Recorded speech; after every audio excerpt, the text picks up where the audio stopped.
Peggy 16.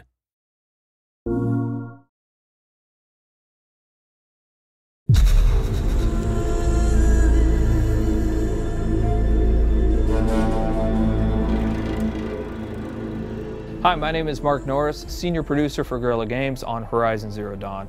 And here we are, finally with Paris Games Week. We premiered Horizon Zero Dawn at E3, and at that time we only showed the behind closed doors to a number of the media members, but we've never shown it publicly. And finally, we are going to do that here today.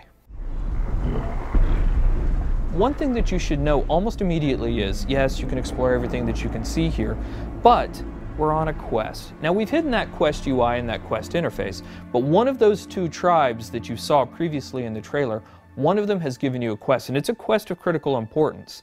And that quest is to get a very specific resource. It's a resource from the canisters that you can find on the back of this herd that we call the Grazers. Now, why do you need this resource? Why does this tribe need it? What is happening in this world? Those are still things that we're going to keep a mystery. But you will desperately need to retrieve this because it's a critical part of what's happening. As you're looking at this screen, for the very first time, you're going to notice some of our UI or our HUD elements. Now, the art on this isn't exactly final, but you can start to see how the game is really starting to creep into what we're doing. You can see in the top middle part of the screen that there is a compass. Now, we've hidden our quest markers and our quest objectives, and we'll talk about a quest here in just a moment, but you can see a compass certainly denotes an open world style of adventure. In the upper right hand corner of the screen, what you can see is the very beginning of a level and an experience bar, so you can start to see the RPG elements start to seep in.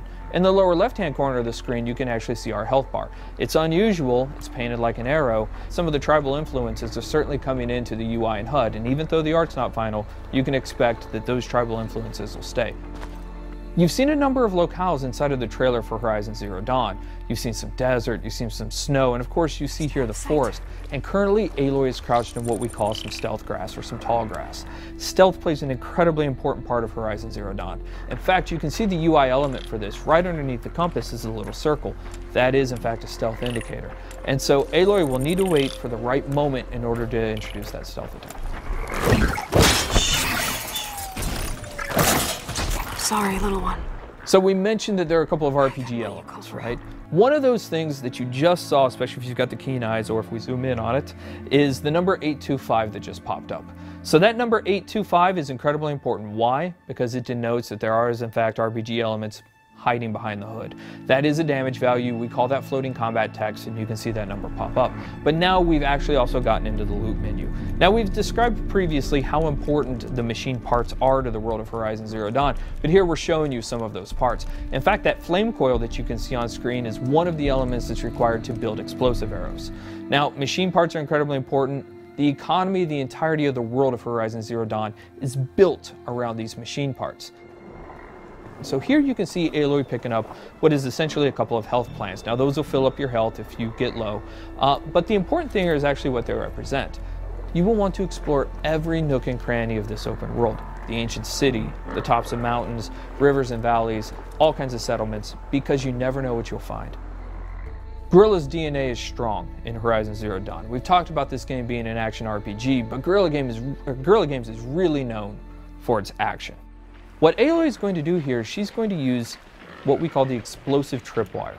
And that is really used as a trap. It can be used as a defensive countermeasure, but it's mostly used as a preventative measure. She knows, because she spent so much time with these machines, that these Grazers are incredibly skittish, that they will run off at the first sight of her or the first sight of noise. And she knows that if she's going to complete this quest, she's got to get those canisters. So for her, the best way to make sure this happens is to set these explosive tripwires down and try to find a way to force the Grazers into the traps. So that's what we're going to try and do. We're going to set down a couple of these traps, and we're going to try and create a distraction.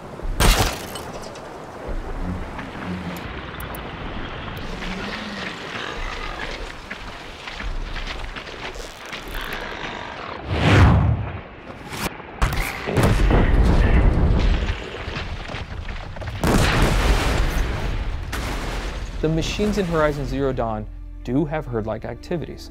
And here we have a species defending itself, these Grazers, allowing a couple of them to stick around to fight Aloy.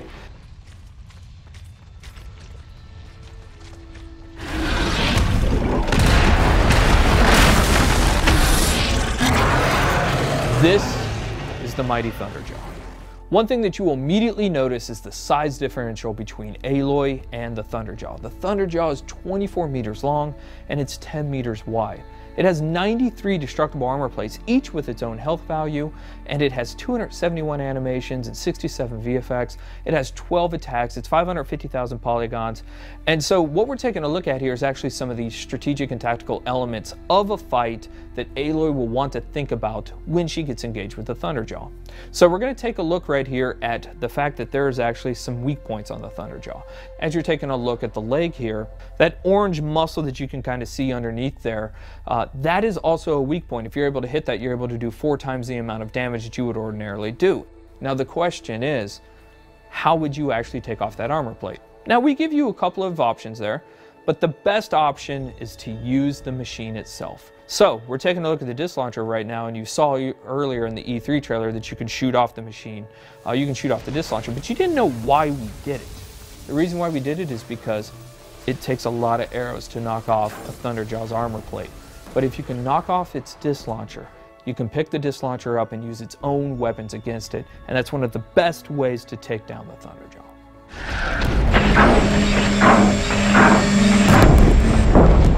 Fighting the Thunderjaw is an awe-inspiring experience. We talked previously about the fact that it has 12 attacks. A number of those attacks that you're seeing now you hadn't seen before. It's not that it has a tail swipe and a foot stomp and a little bit of a disc launcher attack. Shooting off those disc launchers is incredibly important for a second tactical reason. It has a 360-degree absolute assault with that disc launcher that makes it incredibly difficult for you to get anywhere close to it. So you're going to want to take off those disc launchers. But if you are, you'll notice now it still has a rail gun and a mouth laser. So this thing's serious. Even though it's previously damaged, it still has a huge amount of attacks. So what Aloy is going to try and do here is try to find a way to tie the machine down so that she gets a brief window to figure out her next move.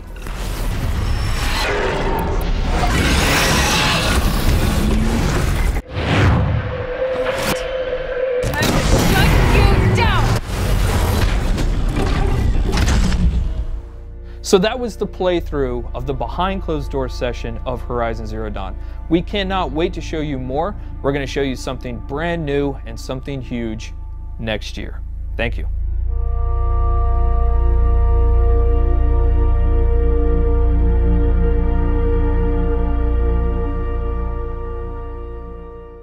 For the players.